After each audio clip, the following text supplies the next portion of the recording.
ئامېرىكىنىڭ شىنجاڭدىكى رەھبەرلەرنى جازالىشىدىكى ھەقىقىي مەقسىدى.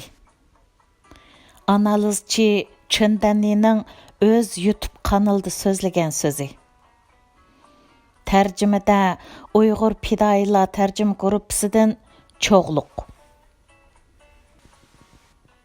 Biz yaqinda ئامېرىكىنىڭ شىنجاڭدىكى Uyg'urlarning kishilik huquqiga daxli taruz qildi deb qaragan شىنجاڭلىق kadrlarga Amerika vizasini bermaydiganligini angladik.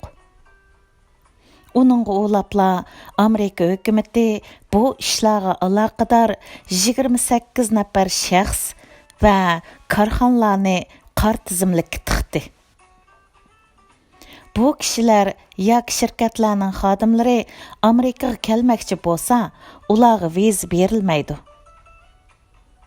Bu ishlarning sababini bir qancha nuqtadan analiz qilamiz. Oldi bilan Amerika bu qitim nima uchun Magnitsidagi qonunni ishlatmadi? Magnitsidagi qonuni deganimiz burun Rossiyada bir buğaltır cheriklikka qarshi turgani uchun o'ltirib etilgan. Bu kishini aslash nomidan adolatparvar bu kishining ismi bilan bu qonunni ma'qullab, butun dunyodagi inson haqlarini dafsanda qilgan kishilarni jazolashni qaror qilgan. Qandoq jazolaydi? Ularga viza bermaydi, ularning chet eldagi mol mulkini to'ngiltidi, o'z davlatlaridan qo'g'lab chiqirdi. Bu jazoni ilgari Iran qatorliq davlatlardagi kishilarga ishlatgan. Undaqda bu qitim nima uchun bu qonunni ishlatmadi? Chunki Amerikaning qonun tartiblari bakla murakkab bo'lib, bu qonun bo'yicha ularni jazolash uchun nurg'un o'tganlardan o'tishi, nurg'un isbotlarni ta'minlash kerak. Buningga nihoyat uzun vaqt ketadi. Xuddi Mingvanjo voqeasidek qonuniy tartibga ilibli keldimi, bu ishning oxir chiqquncha necha yil o'tib ketadi. Shunga bu qitim faqat gumon qilish bilan ularni jazoladi. Meningcha bu Amerikaning nima uchun Magnitsidagi qonuni bilan Xinjiangdagi amaldorlarni jazolamaganligining sababi deb qarayman. Yana biri Amerika bilan Xitoy orasida savdo kelishimi tuzadigan vaqtda bu ishning yuz berishi balkim NBA klubiga qarshi Xitoyda norozilik voqeasi bo'lgandan keyin Amerika hökuməti Xitoyga "Mənmi sening amaldorlaringga nuqtaliq zarba bersam, qo'rqam dekansan yo'q" deb naq bu vaqtga to'g'rilab jazolashni boshlagan bo'lishi mumkin.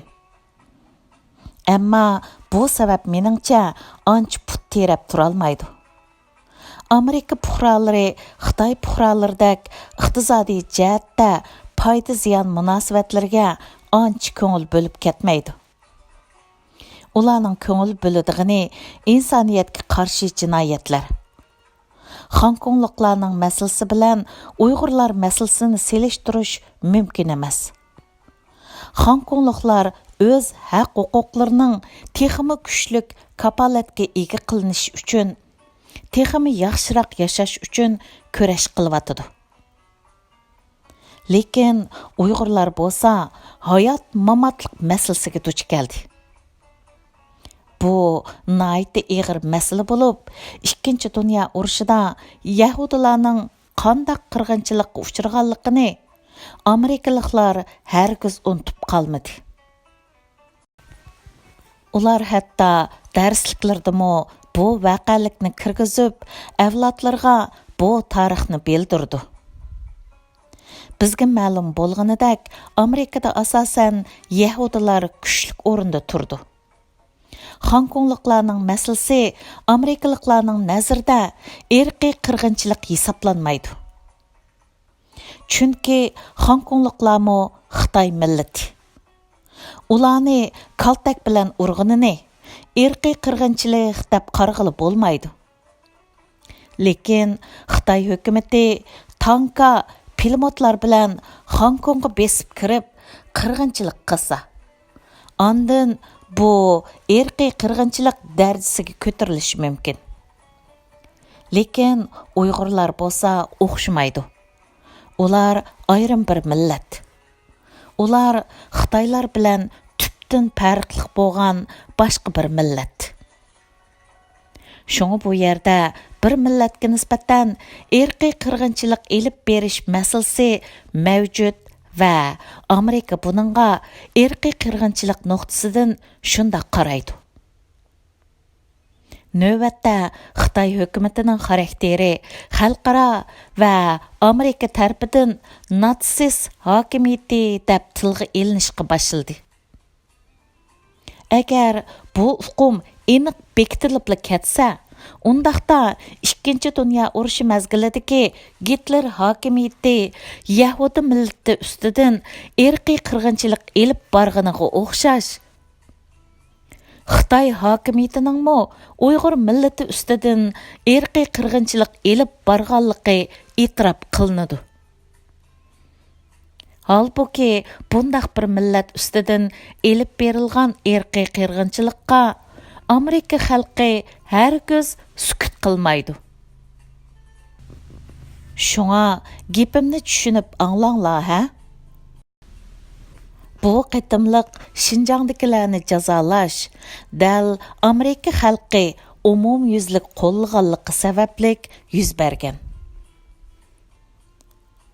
Bizga ma'lum bo'lganidek, Amerika bo'lsa bir qahramonlikni so'yadigan davlat. Ularning qahramonlikqa bo'lgan so'ygisi ularning ish izlarida ifodasini topadi. Masalan, 2-ci Dünya urushida Hitlerdan iborat natsistni dal Amerika yo'qotgan. Uningdan keyinmi dunyoda adolat va haqqoniyatni qo'g'dug'ichilik rolini izchil elib kelgani dal Amerika. Bu qahramonlik ruh ularning näde zo'ravonlik bo'lsa, näde tengsizlik bo'lsa, shu yerda paydo bo'lishida.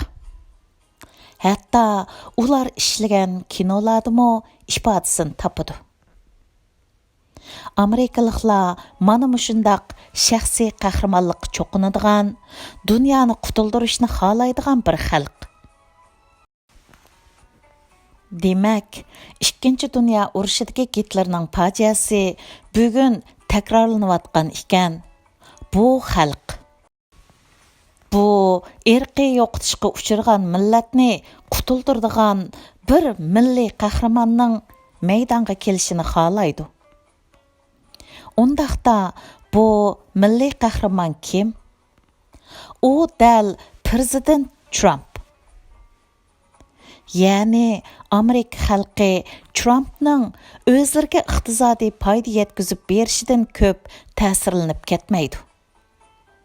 Ular Trumpni axloq va adolatning yuqori nuqtasiga chiqarishni, dunyoda bir hokimiyat, bir millat ustidan irqiy qirg'inchilik elib berayotganda, mardonlik bilan maydonga tushib bu millatni shu hokimiyat qo'lidan qutuldirishni umid qiladi. Agar Trump buni qila olsa, ondan Amerika xalqining orzusiga loyiq haqiqiy yuksak palladagi ulug' prezident bo'la oladi.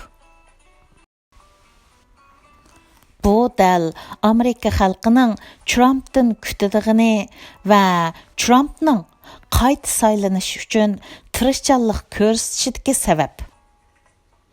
Dal Amerika xalqining orzusini reallikqa aylantirish. Mening analizim bu yerda oxirlashdi. Ko'pchilikka rahmat.